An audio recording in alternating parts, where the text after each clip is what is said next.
정치권 소식 짚어보는 아침의 맞수 시간입니다. 윤기찬 국민의힘 법률위 부위원장, 김진욱 전 민주당 대변인 나오셨습니다. 안녕하세요. 대선 출마론에 대해 침묵을 이어가고 있는 한덕수 권한대행이 어제 광주를 찾았습니다. 영상으로 보겠습니다.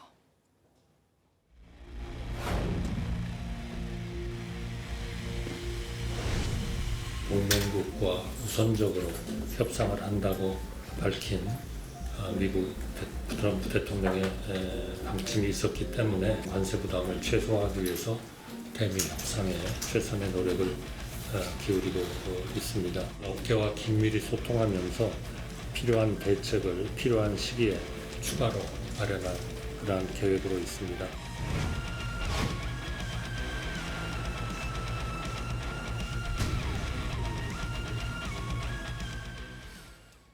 한덕수 권한대행의 광주행 일정을 두고 여러 가지 해석들이 나오고 있습니다. 사실상 지금 한덕수 대행의 일거수일투족이 해석의 대상이 되고 있는 이 상황인데 변호사님은 어제 광주행 어떻게 보셨어요? 그러니까 뭐 한덕수 대행이 모든 그 행위 자체를 예. 이제 정치 행보라고 하겠죠. 그런데 그거는 타당하지 않은 것 같고 광주 같은 경우에는 이제 기아 자동차가 있는데 그곳에서 한 51만 대 정도를 생산합니다.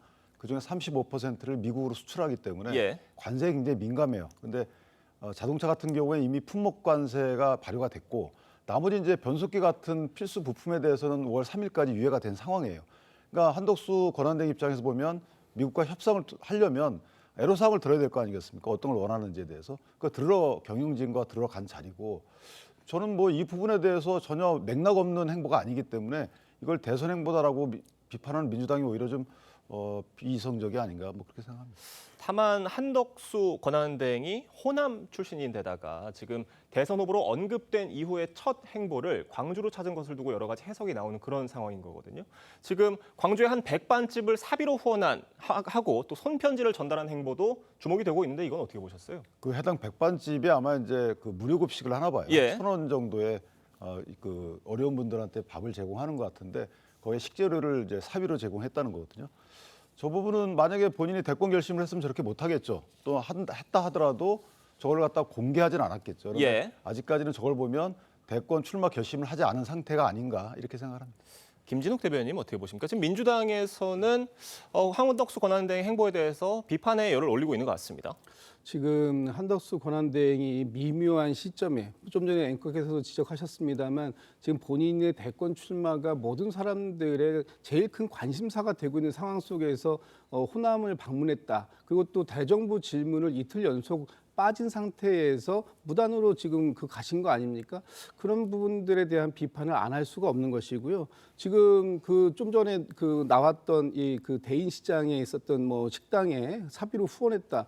제가 볼 때는 저 부분에 대해서 저것을 어떤 검토가 없이 했다면 좀 문제가 더 크게 발생할 수 있는 부분인데 저 부분을 검토하고 했다라고 한다면은 아마 불출마 결심도 한 게 아니냐라고 해석할 수 있어요. 왜냐하면 예.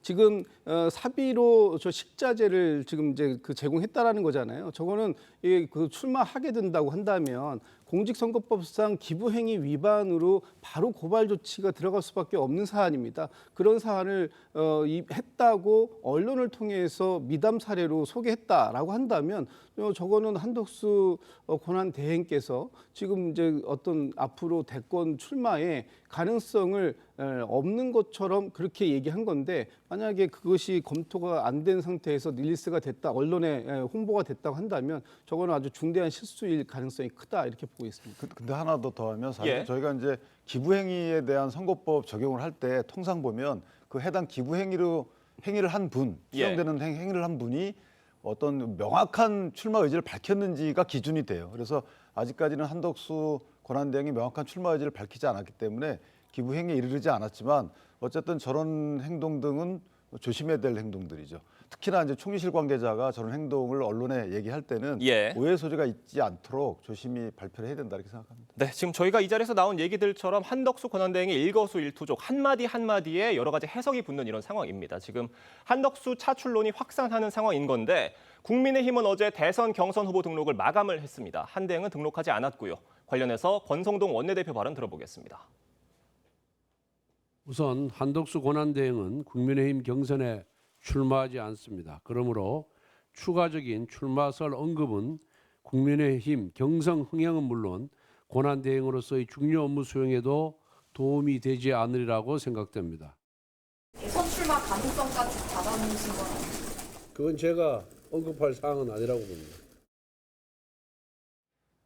권성동 원내대표 입장으로서는 당내 경선 흥행을 위해서 저런 발언을 한 것으로 해석이 되는데 한덕수 권한대행이 무소속으로 만약에 출마를 한다고 했을 때는 국민의힘 경선 이후의 상황도 또 궁금해지는 그런 부분이 있기 때문에 또 흥행적인 요소가 있다 이런 분석도 있거든요. 어떻게 보세요?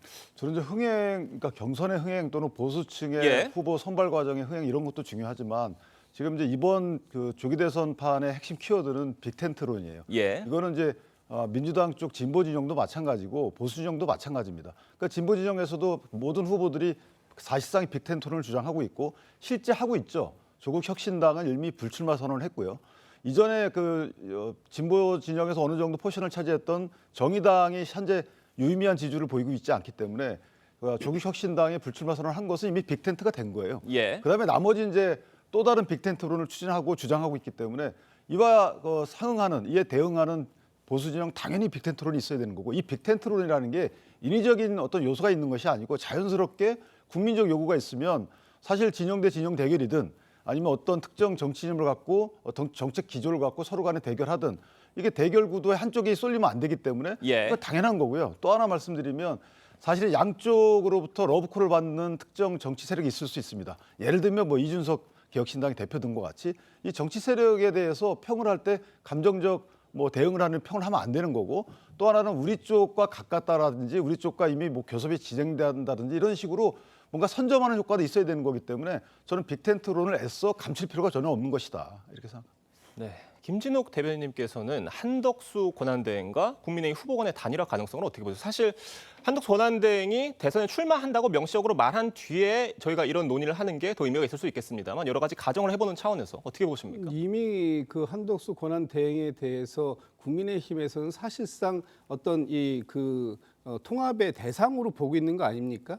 근데 지금 제가 좀 전에 보면서 권성동 원내대표께서 한덕수 권한대행이 국민의힘의 경선에 불참한다라는 그런 소식을 본인이 저렇게 발표까지 해야 할 내용인가? 오히려 저런 모습들 때문에 국민의힘이 오늘부터 시작되는 경선 레이스가 예. 이미 벌써 김이 빠졌다 이런 얘기들이 나오고 있는 거예요. 그리고 지금 국민의힘에서 이제 4명으로 줄이고 거기에 또 2명으로 줄여서 최종적으로 후보가 되시는 분이 과연 한덕수 권한대행이 부전승으로 결승에 진출한다고 한다면 그것을 쉽게 용납하고 받아들일 수 있는 상황인가? 어떤 상황일지도 모르겠는데 당에선 이미 또 하나의 리그를 남겨놓고 있는 듯한 이런 여운을 보이는 것 이런 것이 어떻게 보면 국민의힘에 지금 치러지고 있는 경선은 1차 경선이기 때문에 이건 됐고 다음 더 큰 빅리그가 있을 한덕수 권한대행과의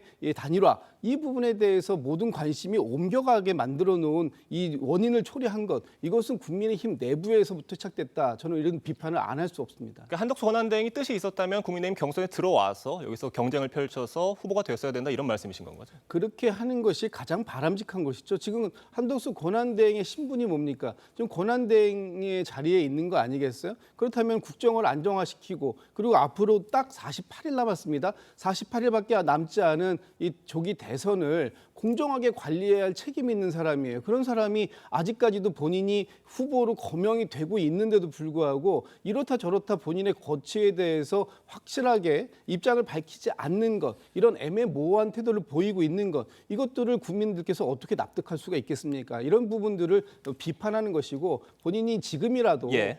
출마하시는 거는 개인의 선택이고 자유니까 하실 수 있습니다. 그렇다면 그런 의지가 있다면 곧바로 국민들께 소상하게 보고를 하고 국민의힘 안에 들어가서 경선을 치르시던 아니면 밖에서 무소속으로 대선을 준비하시던 그런 어떤 명확한 행보를 보일 때가 되었다. 이런 비판을 드리는 겁니다. 네, 한덕수 권한대행은 일단 그것과 관련해서 침묵을 이어가면서 국정 운영에 힘을 쓰고 있는 모양새인데 국민의힘에서는요 최종 11명의 후보가 등록을 했습니다. 불출마를 선언한 오세훈 시장을 향한 이 대선 주자들의 러브콜이 이어지고 있는데요. 이 오 시장은 어제 홍준표 전 시장을 만난 데 이어서 오늘은 김문수 전 장관, 나경원, 안철수 의원을 만날 예정이라고 합니다. 다른 후보들이 그러니까 오 시장의 지지층, 지지율을 좀 흡수하려는 이런 시도 이어지고 있는 것 같은데 어떻게 평가하세요? 이거 자연스러운 현상이고 예. 아마 오 시장 입장에서는 만나자고 하시는 분들을 또 애써 안 만날 이유가 없고 다 만날 겁니다. 예. 근데 저기서 저희가 볼 수 있듯이 일단 당내 경선과 뭐 그 이상의 것도 저희가 토너먼트라고 생각을 하면 안 돼요. 뭐 상대방을 꺾고 올라가면 내가 당연히 대통령이 된다. 이렇게 생각하면 안 되는 거거든요. 선거라는 것은 눈사람 만들기가 똑같아요. 눈을 굴려가는 과정인데 저 부분도 눈을 굴려가는 과정이죠. 눈사람 만들기 위해서는 뭔가 계속 붙여가는 과정이 필요한 것이고 그 과정의 일환이다. 특히나 오세훈 현 시장의 경우에는 이제 중도층에 대한 소구력이 크다라고 상대적으로 그렇게 평가받았기 때문에 당연히 오세훈 시장을 지지하는 듯한 이런 분들의 표심을 흡수해야 되잖아요. 그것들을 흡수하기 위한 노력을 저런 식으로 기울여야 되는 것이고 저는 저런 식의 노력이 당내 경선 과정에서도 반영돼야 되고 또 앞으로 혹시나 또 다른 정치 일정이 있게 되면 거기서도 저런 자세로 임해야 되는 것이지 예. 마치 토너먼트식으로 내가 상대방만 꺾으면 내가 당연히 대통령이 되니까 뭐 네거티브를 해서라도 꺾어야지 이런 식으로 당내 경선과 그 이후의 절차를 치르게 되면 저는 이재명 대표를 꺾을 수 있는 후보가 등장하지는 않는다 이렇게 봅니다. 네, 국민의힘 경선 주자들은요, 이른바 반명 빅텐트론에 시동을 거는 분위기입니다. 어떤 얘기들 나왔는지 들어보겠습니다. 뭐 그렇게 해야 안 되겠습니까? 전번처럼 뭐 다 나와가지고 조금씩 다 나눠 먹으면 뭐 상대 후보 이재명 후보가 그냥 쉽게 뭐 당선되는 거 아니겠습니까? 이 보수 진영의 많은 분들하고 연대해야 한다고 생각해요. 원칙적으로 경선 자체를 희화화하는 방식으로 전제하는 거라면 저는 그건 찬성하지 않습니다. 개혁신당뿐만 아니라 민주당의 반 이재명 세력들도 같이 해야 이건 막을 수 있을 것으로 나는 봅니다. 국민의힘 대권 주자들 간에도 반명 빅텐트를 쳐야 된다는 어떤 일정 공감대는 형성이 된 상황인 것 같은데 문제는 지금 대선까지 48일 남은 상황이거든요. 시간이 많지 않습니다. 이 기간 동안 그 빅텐트 온전하게 잘 쳐질 수 있을 것으로 보세요.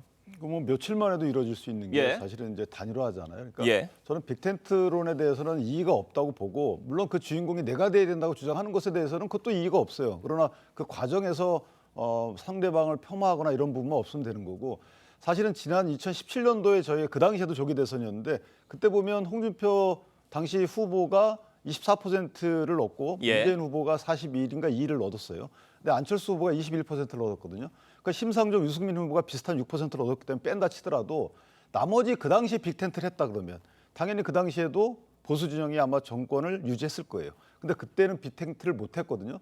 그 반사적인 어떤 기억이 있는 거죠. 따라서 이번에는 빅텐트는 무조건 필수적이다. 따라서 필수적인 빅텐트를 위해서는 뭐 반대하거나 또는 뭐 애써 다른 골라내거나 이러면 안 되는 거거든요. 거기에 대해서 후보자들이 다 인정을 하는 거기 때문에 저는 다행이다라고 생각을 하고 다만 이 빅텐트를 같이 할 분들이 어느 범위 내인 것인가에 대해서 예. 또는 그분들의 의사가 이제부터 좀 중요한 시기가 되지 않았나 이렇게 생각합니다. 그 범위 안에 개혁신당 이준석 후보도 지금 거론이 되고 있는 상황인데 이준석 후보는 지금 단일화를 얘기하는 거는 이제 대구 경북을 찾아서 한 얘기인데 거기서 뭐 대구 경북 시민들에 대한 유권자들에 대한 예의가 아니다 뭐 이런 식으로 다소 좀 우회적으로 아직까지는 단일화에 생각이 없다는 뜻을 밝힌 것 같아요. 어떻게 보세요 이거는? 지금은 이제 뭐 거리두기라고 생각을 하고요. 예. 이준석 대표의 경우는 뭐 저희 당의 전 대표잖아요. 예. 그렇기 때문에 당연히 이제 어느 정도 마음은 생각하고 있는데 이준석 대표의 개혁신당의 존재가 사실 민주당의 표를 어느 정도 가져가는 측면도 없지 않아 있거든요. 여기에 대한 서로 간의 정밀한 분석을 토대로 해서 각자의 입장을 정한 날이 곧 오지 않을까 그렇게 생각합니다.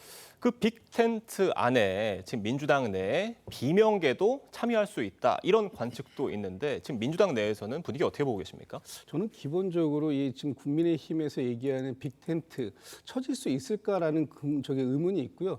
이건 지금 빅텐트라고 얘기하지만 사실상 거기에 참여하시는 분들, 지금 빅텐트론을 주장하시는 분들이 대부분이 다 지금 국민의힘의 경선에 참여하시는 분들 아닙니까? 그렇다면 지금 국민의힘에서 어떤 후보를 경선에서 뽑아놓는다 하더라도 이재명 그 후보하고의 경합에서 이길 자신이 없다라는 어떤 패배주의적인 생각이 기정사실의 저변에 깔려 있는 때문이 아닌가. 그렇기 때문에 한동훈 후보가 이 패배주의라는 비판을 지금 같이 내고 있는 거잖아요. 그리고 지금 여기 빅텐트에 참여한다고 하시는 분들이 한덕수 권한대행 내지는 뭐 이낙연 전 뭐 총리 또 이준석 지금 후보 이렇게 얘기하고 민주당 안에서 비명계라고 하시는 분이 사실 지금 김두관 후보를 제외하고 누가 있습니까? 또 여기에 유승민 후보는 민주당입니까? 아니잖아요. 국민의힘의 후보잖아요. 그렇다면 사실상 대부분이 다 국민의힘 소속의 후보들을 가지고 그 마치 바깥의 제3지대에서의 빅텐트가 있는 것처럼 얘기하는 것, 이거 자체가 지금 과장됐다라고 보고, 저는 김두관 후보도 이런 식의 반명연대라는 어떤 가치 연대나 정책적 연대가 아니라 특정인을 배제하기 위한 연대라면 참여할 가능성은 그렇게 높다고 보지 않습니다. 그리고 어제 같은 경우에 김부겸 전 총리의 이름도 거명이 됐습니다만, 김부겸 총리 같은 경우에 명확하게 입장을 밝히셨어요. 나는 민주당원이고 민주당과 함께 정권 교체를 위해서 노력하겠다, 이렇게 얘기하고 있는 상황이기 때문에 지금 제3지대의 빅텐트라는 것이 사실상 현존하고 있느냐 하는 부분에 있어서 조차도 의문이다, 이런 생각이 듭니다. 네, 이런 상황에서 나경원 의원은요, SNS에 이재명 전 대표를 겨냥한 듯한 사진을 올리면서 여러 가지 해석이 나오고 있는 상황입니다. 그 사진 한번 저희가 같이 볼까요? 나경원 의원이 드럼통 안에 들어가 있는 저 사진인데 이런 겁니다. 지금 뭐 느와르 영화 같은 데에서 뭐 조직 폭력배들이 뭐 상대를 제거한 뒤에 뭐 처리하는 과정에서 뭐 사용되는 뭐 그런 걸로 이제 묘사가 되는 그런 것들을 차용해서 이재명 대표를 비판하는데 사용한 것 같은데 어떻게 보셨어요?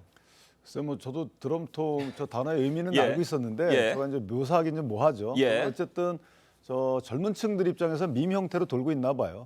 그러니까 드럼통이 상징하는 의미는 저는 이재명 대표의 어떤 개인적인 지나간 행적보다도 예. 사실 이재명 대표가 만약에 대통령이 된다면 행정부와 입법부를 동시에 손에 쥐게 되는 거잖아요. 그럼 그간의 입법부를 통해서 해온 그 전행의 형태를 본다면 사실 드럼통이 상징하는 전행이 있을 수 있다. 그런 점을 부각시키려는 나경원 의원의 의도가 아닌가라는 생각이 들죠. 예. 권력 분리 원칙이 기본 구도인 우리 헌법상에서 보면 이렇게 입법권과 행정권을 동일한 정당 내지 동일한 분이 좌지우지하는 현상이 이게 바람직하겠는가, 그런 취지의 어떤 문제적인 것이지, 이재명 대표의 어떤 그간의 행적에 대한 공격 포인트도 있겠지만 그보다는 그런 식으로 해석하는 것이 맞겠다, 이렇게 생각합니다. 민주당에서는 나경원 의원이 공포 마케팅에 나섰다, 이렇게 비판을 했습니다. 저는 뭐 네거티브 캠페인에 대해서 뭐 할 수 있다고 봅니다. 예. 그러나 전 도를 넘었다고 보는 것이고요. 네거티브 캠페인을 할 때 이 대선 후보가 직접 거기에 참여하는 경우를 전 본 적이 없습니다. 그러니까 얼만큼 이것을 그 저급하고 유치한 행위를 하고 있는가 하는 부분에 대해서 비판의 말씀 좀 드리고, 저건 비유가 굉장히 잘못됐다. 지금 저걸 저 드럼통을 보면서 연상되는 것이 이재명 대표를 연상하겠습니까? 아니면 지난 12.3 비상계엄 당시에 저희 노상원 씨가 썼다고 하는 수첩에서 나온 것처럼 야당 정치인을 수거해서 수장을 시키려고 했던 모습이 연상되겠습니까? 예. 그리고 오히려 저 사진이 공개되고 난 이후에 많은 그 온라인상에서 지금 이 나경원 의원에 대해서 이런 게 났더라고요. 2010년, 11년 2년 동안에 주유비로 5,700만 원을 쓰셨는데 그 때문에 드럼통이 필요했던 거 아니냐, 이런 식으로 오히려 본인에게 역공을 당하는 그런 모습들이 있는데, 후보들이 직접 네거티브 캠페인에 참여하는 모습은 바람직하지도 않고 이미 도를 넘어도 한참 넘었다, 이런 비판을 할 수밖에 없는 상황입니다. 네, 뭐 드럼통이라는 강렬한 표현을 써서인지 뭐 온라인상으로도 갑론을박이 벌어지고 있는 상황 같습니다. 저희가 다음 소식으로도 넘어가 보겠습니다. 민주당 대선 경선은 이재명, 김경수, 김동연 후보의 3파전으로 확정이 됐습니다. 어제 대장동 재판에 출석한 이재명 후보는 공개 일정 없이 사전 녹화된 대담 영상을 공개를 했는데요. 그 모습 보겠습니다.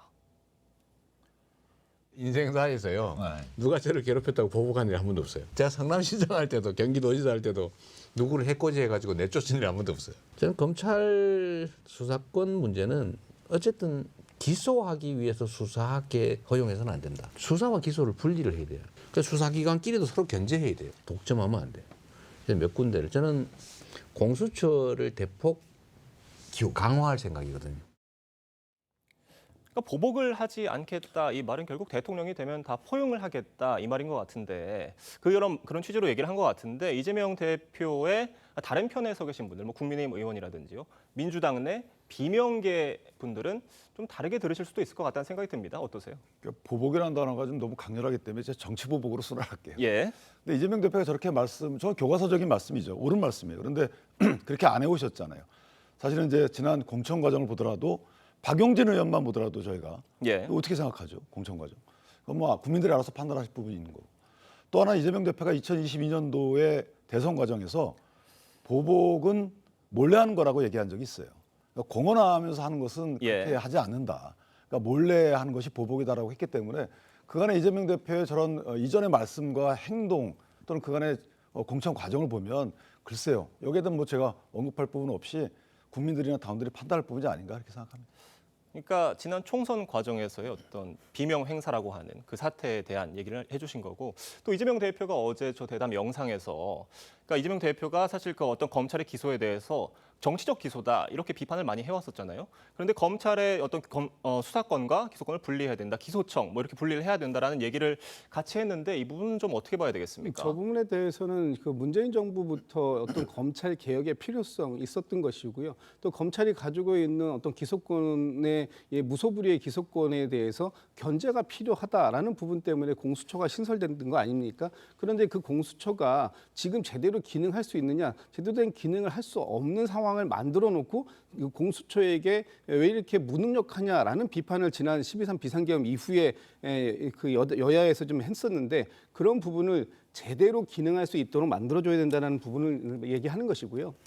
정치 보복 내지는 뭐 이런 부분을 말씀하시는데, 이거 지금 국민의힘에서 이재명 대표에 대한 포비아, 소위 공포심을 조장시키는 그런 방식으로 계속해서 보복이 있을 것이다라고 얘기를 하는데, 예. 방금 전에 윤기찬 변호사님께서 이런 말씀 주셨잖아요. 이 행정권과 입법권을 동시에 다 장악하는 거 아니냐. 그것이 굉장히 큰 위협적이다라고 하시는데, 우리가 그동안 이 선거 때마다 여대 야소 국면을 만들어달라, 대통령에게 힘을 실어주기 위해서 그 총선에서 집권 여당에게 표를 모아 주십사 이렇게 부탁해왔던 그런 작년에 그 선거에서도 국민의힘에서 했던 말들은, 그러면 그것이 무엇을 얘기하는 건가? 이게 좀 논리적으로 모순이 있는 게 아닌가 이런 생각이 들고, 어쨌든 지금 상태에서의 검찰이 너무나 무소불위의 권한 그리고 기소권을 독점하고 있다 보니까 반드시 기소를 해야 되는 부분을 안 하는 것, 이 직권을 남용하는 부분에 있어서도 그 문제가 있다. 예를 들면 김건희 여사에 대해서 지금 그 불기소 처분한 부분을 그 서울 고법에 가가지고 좀 심의를 하고 있다고 하는데, 그게 벌써 거기에 올라간 지 몇 달 됐습니까? 한참이 지나도 그 부분에 대해서 아무런 답변을 내놓고 있지 않은 모습들, 이런 것들이 결국은 검찰이 갖고 있는 이 기소 독점의 폐해가 아니겠느냐 하는 부분에 대한 명확한 지적이 있는 것이고, 아마 이재명 그 후보가 대통령이 된다고 한다면 검찰 개혁에 대해서는 박차를 가할 것이다라는 그런 예고를 한 것으로 이해할 수 있을 것 근데 같습니다. 저거는 사실 문제가 있어요. 예. 왜냐하면 자, 공수처 같은 경우에 이재명 대표가 먼저 비판을 해야 되는 것이, 법원으로부터 공수처의 수사 과정에 문제가 있을 수도 있다, 이게 아직 해소되지 않았다는 판단을 받았잖아요. 그럼 거기에 대해서 평가를 해주셔야죠.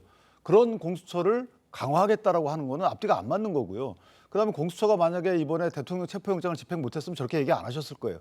그러니까 우리한테 유리한 뭔가 어떤 수사에 나서면 그건 박수 쳐주고, 그렇지 않으면 기능을 뺏고, 이런 식이 반복된다는 거죠. 그러니까 검찰 같은 경우에도 이전에 국정농단 사건 때는 잘 활용하시다가 현 정권에 칼을 겨누니까 또 나누고 뺏고 했던 거잖아요. 그러니까 그런 식의 수사기관을 저희가 뭐 알아서 임의적으로 재편한다 그러면 국민을 위한 수사기관 재편이 아닌 거죠. 그러니까 예. 저 부분에 대한 냉정한 평가 이후에 뭔가 다 의견 수렴 거쳐서 뭔가를 결정하셔야지, 저렇게 공수처에 대한 평가 없이 마냥 잘했으니까 내가 너한테 상을 줄게, 이런 식으로 가는 것은 저는 공직자의 도리가 아니라고 봅니다. 그렇다면 한덕수 권한대행께서 공수처의 검사 7명에 대한 임명 제청을 하지 않는 것, 이것도 그러면 역시 현 정권의 칼을 겨눴기 때문입니까? 그렇지 않다라고 말씀하실 거 아니에요. 그러니까 지금 한덕수 권한대행께서 작년 9월부터 지금까지 1월까지 해가지고 검사 7명에 대해서 공수처에서 임명을 갖다가 제청했습니다. 그거에 대해서 지금 안 하고 계세요, 임명을. 지금 그러면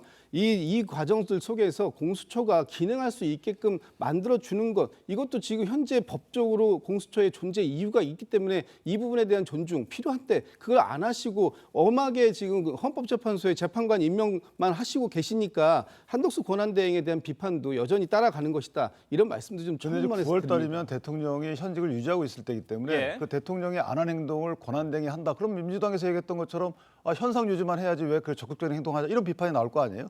그래서 마용주 대법관에 대해서도 그래서 안 하다가 정치권에서 여러 가지 요청이 있으니까 불가피하게 한 거고, 나머지 분들에 대해서는 이전에 대통령의 의사결정을 뒤집을 수는 없는 거잖아요. 권한대행 시절에 있었던 여러 가지 임명 수요에 대해서는 그때 발생한 거는 그때 처리를 해왔지만 저 공수처 검사는 이전에 윤석열 대통령 시절부터 임명 지연이 있었던 거기 때문에 그걸 당장 임명하게 되면 또 비판이 있는 거 아니겠어요? 왜 그 적극적으로 나서느냐? 네, 지금 이재명 대표의 뭐 공수처 확대 이제 정책 메시지부터 한덕수 권한대행까지 의견을 나눴는데 저희가 이 얘기도 좀 짧게 하고 넘어가 보겠습니다. 이재명 대표가 최근에 좀 밝은색 계열의 옷차림을 주로 입으면서 그러니까 어떤 과거에 자신이 갖고 있던 이미지를 좀 벗으려는 거 아니냐 이런 해석들 또 나오고 있는데 어떻게 보세요? 저 부분은 뭐 일단 전략적으로는 옳은 거죠. 예. 그러니까 이재명 대표 입장도 주변 분들도 이재명 대표에게 아마 그러겠죠. 조금 더 이미지를 쇄신할 필요가 있다. 그럼 본인에 대한 이미지를 아는 거고 그 이미지라는 것은 과거의 언행으로부터 쌓여진 거 아니겠어요? 예. 그러니까 그 이미지를 옷까지나 인상착의로 바꿀 수 있다는 것은 쉽지 않은 것이고 저는 앞으로 대선 과정에서 이재명 대표가 가장 난관인 것은 이재명 대표 본인이라고 생각을 해요. 그러니까 본인의 스스로 앞으로의 언행 이 부분들과 관련돼서 옷뿐만 아니고 언행에 대해서 조금 더 그 국민의힘과 친화적인 이런 언행을 좀 해가셨으면 어떨까. 내란의 공범 정당이다. 이런 언행을 하는 순간에 옷차림 아무리 저렇게 스무스하게 하더라도 그 빛은 발하지 못할 것이다. 이렇게 생각합니다. 짧게 말씀 주시죠. 뭐 선거 전략상으로 예. 선거의 이미지 전략상으로 굉장히 잘했다. 특히 지난번 영상 출마 선언이 굉장히 화제가 됐던 이유가 본인이 하고 싶었던 얘기를 진솔하게 부드럽게 상당히 호소력 있게 전달을 했던 그런 모습들이었기 때문에 호평을 받았는데 앞으로 그런 모습들을 지속해서 보여줄 거다 이런 말씀 좀 드리고 싶습니다. 네, 알겠습니다. 오늘 두 분 말씀은 여기까지 듣도록 하겠습니다. 감사합니다.